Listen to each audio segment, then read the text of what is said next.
Par Larry Hodgson 18 octobre 2017. Comment hiverner les plantes rustiques cultivées en pot. Plantes en pot sous la neige.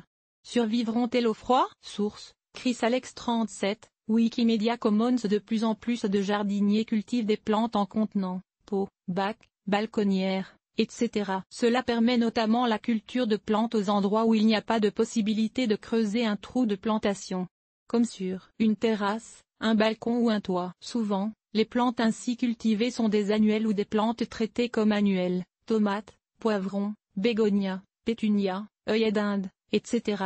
Et personne ne s'attend à ce qu'elles survivent à l'hiver à cet endroit. Soit qu'on les laisse geler et qu'on les remplace l'année suivante, soit qu'on les rentre, ou qu'on en rentre des boutures, dans la maison l'hiver pour les cultiver comme plantes d'intérieur. Mais que faire des plantes rustiques qui sont cultivées en pot, les arbustes, vivaces, conifères, etc. qui sont assez rustiques pour survivre à l'hiver dans le climat local, mais qui sont plantées en bac. On ne peut pas les cultiver à l'intérieur. Ce sont des plantes de climat froid et elles exigent un hiver froid pour bien réussir. Il faut alors trouver une façon de les cultiver à l'extérieur. Les complications d'un hiver en pot. Tristement, la vie en pot est plutôt stressante pour une plante, surtout l'hiver. L'hydrangée paniculé Firelight peut hiverner en pot, si on prend certaines précautions. Source, Proven Winners. D'abord, les racines en pot gèlent davantage que celles qui croissent en pleine terre, atteignant la même température que l'air ambiant, alors qu'il y a toujours une chaleur de fond qui remonte aux plantations en pleine terre et qui les maintient plus chaudes, souvent de 10 degrés Celsius et plus que la température de l'air. Et les racines des plantes, même les plus rustiques, sont typiquement moins résistantes au froid que leurs parties aériennes. Par exemple,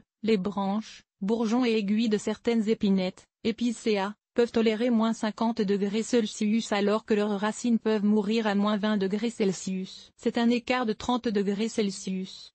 Autrement dit, la partie aérienne est de zone de rusticité 1 alors que les racines sont de zone 6. C'est un cas extrême, peut-être, essentiellement personne ne cultive des plantes en pot en zone 1, mais néanmoins, il faut toujours calculer que les racines d'une plante rustique seront probablement d'une ou de deux zones moins rustiques que la partie aérienne. Aussi, les racines d'une plante en pot subissent davantage de soubresauts de température que les racines qui poussent en pleine terre. Plusieurs facteurs, comme la grande masse de terre et sa qualité isolante, sans parler de la présence constante de chaleur de fond, font que la température du sol baisse assez lentement à l'automne, reste froide, mais assez stable l'hiver, et remonte graduellement au printemps. Les racines des plantes en pot, dont la masse de terre est très réduite et qui ne profitent pas d'une chaleur de fond, subissent au contraire des changements réguliers de température, incluant généralement des cycles répétés de gel et de dégel, ce qui n'est jamais bon pour une plante. Quelques solutions.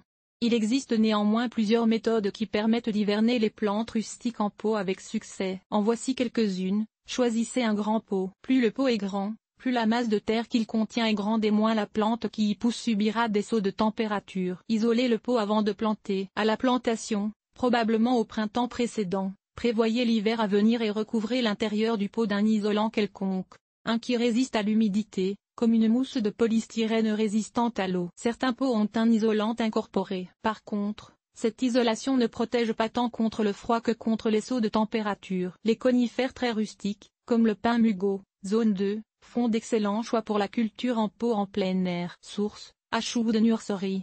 Choisissez pour la culture en pot des plantes extra-rustiques. Préférez pour la culture en pot des plantes du Nou, de préférence, de zones plus froides que la zone de rusticité de la région. Autrement dit, si vous vivez en zone 5, ne cultivez en pot que des plantes des zones 1, 2 et 3 ou, à la rigueur, 4. Ainsi, souvent aucune autre protection ne sera nécessaire et vous pourrez alors placer les pots de façon décorative pendant tout l'hiver. Les plantes alpines, acclimatées au sol extra froid dans leur milieu d'origine, et les conifères sont particulièrement résistants aux hivers durs quand on les cultive en pot, mais mieux vaut quand même en choisir qui soit adapté à au moins une zone de rusticité plus froide que celle de la zone locale. Rentrez les plantes dans un garage ou un cabanon pour l'hiver. Si l'endroit est un peu chauffé, tant mieux, mais même sinon, les écarts de température seront néanmoins bien moindres qu'en plein air. Attention!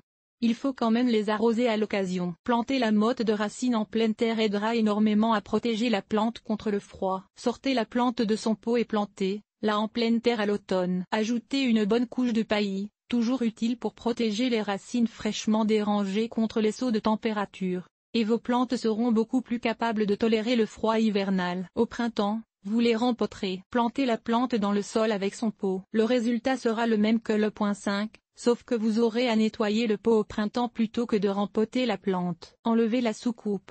Si le pot repose dans une soucoupe l'été, enlevez-la l'hiver, sinon les racines risquent de tremper dans de la glace tout l'hiver, ce qui empêchera tout drainage, voire le point 8. Surélevez les pots d'une surface plane pour assurer un meilleur drainage. Source: Garden Artisan. Comme surélever le pot des surfaces dures. Il arrive qu'une mince couche de glace se forme sous les pots placés directement sur une surface dure comme le bois ou le béton, créant un bouchon qui ne permet aucun drainage. Le résultat est que la plante peut mourir, non pas du froid, mais de la pourriture quand le sol reste constamment détrempé. Il suffit de surélever le pot d'un petit centimètre, peut-être sur une latte de bois ou un pied de pot, pour rétablir un drainage correct. Placez le pot du côté nord-ouest de la maison. Cela peut paraître contre-intuitif. Car n'est-ce pas que ces expositions sont plus froides que les expositions sud-ouest? D'accord, mais, à l'abri du soleil hivernal, la température y est plus stable, d'où moins de gel et de dégel. S'il y a de la neige, un bon isolant, en passant, elle y restera plus longtemps. Placez le pot contre un mur dégageant une certaine chaleur, le mur de la maison, par exemple. Cela sera encore plus efficace quand on le combine avec le point suivant. 11. Une simple cage de grillage remplie de feuilles mortes constitue une excellente protection. Isolez le pot contre les éléments. Ainsi, vous le protégerez contre les sauts de température et l'aiderez à retenir davantage de chaleur. Plusieurs méthodes sont possibles. Une cage de grillage métallique remplie de feuilles mortes ou de paille sera extrêmement efficace, tout comme placer des ballots de paille autour de la plante ou encore des sacs de plastique remplis de feuilles d'automne. On peut aussi recouvrir le pot de jute d'un géotextile de type protection hivernale, de papier bulle, d'une vieille couverture, etc. et gagner une certaine protection. Laissez la neige s'accumuler autour du pot ou rajoutez-en, cela aidera aussi à l'isoler. Emballez aussi le feuillage en utilisant l'une des méthodes présentées dans le point 11. Cela réduira les dommages aux parties aériennes dus aux soubresauts de température, mais rappelez-vous que la plante a quand même besoin de respirer. Évitez alors les couvertures étanches, papier bulle, feuilles de plastique, etc.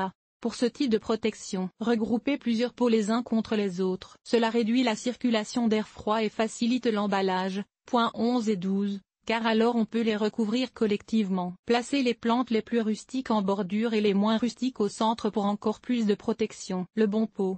Rentrez les pots de grande valeur à l'abri du gel pour l'hiver. Source: Dadero, Wikimedia Commons. Si vous voulez conserver des vivaces ou des arbustes en pot, il faut un contenant qui résistera au froid et notamment au gel et au dégel répété. Les pots en céramique et en terre cuite, par exemple, tendent à fêler rapidement si on les laisse à l'extérieur tout l'hiver avec une masse de terre à l'intérieur, mais les contenants de bois, de béton, de métal, de fibres de verre, de résine ou de plastique sont généralement plus résistants. Une suggestion: utilisez les pots de grande valeur comme cache-pots et rentrez-les à l'abri l'hiver, au cas où, puis cultivez la plante dans un simple pot de culture bon marché que vous insérerez dans le pot chic. Si jamais le pot de culture se fissure l'hiver, le remplacer ne coûtera pas cher. Entretien hivernal. Continuez d'arroser vos plantes en pot pendant l'hiver. Leurs besoins en arrosage seront moindres, mais il ne faut pas qu'elles s'assèchent complètement. Les conifères et les arbustes à feuillage persistant, surtout, perdent de l'eau par évapotranspiration et il faut remplacer cette eau perdue. Arrosez les journées où la température sera au-dessus de 0°C, de préférence le matin pour que l'eau puisse pénétrer avant que les températures sous le point de congélation reviennent la nuit. Notez aussi qu'un sol humide est mieux isolé contre le froid qu'un sol sec, car, quand le sol est humide, les espaces d'air dans le sol sont remplis d'eau et le froid pénètre l'eau plus lentement que l'air. Ce que je fais. Voilà toute une panoplie de suggestions pour protéger vos plantes en pot du froid, mais personnellement, il y en a seulement deux que j'applique chez moi dans la très froide région où je réside, zone 4, notamment pendant les années où mon seul espace de jardin était un balcon. Je ne cultive comme plante permanente en pot que les plantes bien rustiques, une et, de préférence, deux zones plus froides que la mienne, donc des zones 1 et 2, parfois 3, et je surélève les pots du sol. Quant à l'arrosage, il se trouve que, dans ma région, tout se recouvre de neige pendant tout l'hiver et je compte sur la neige qui fond pour s'occuper de l'arrosage. Merci, Dame Nature.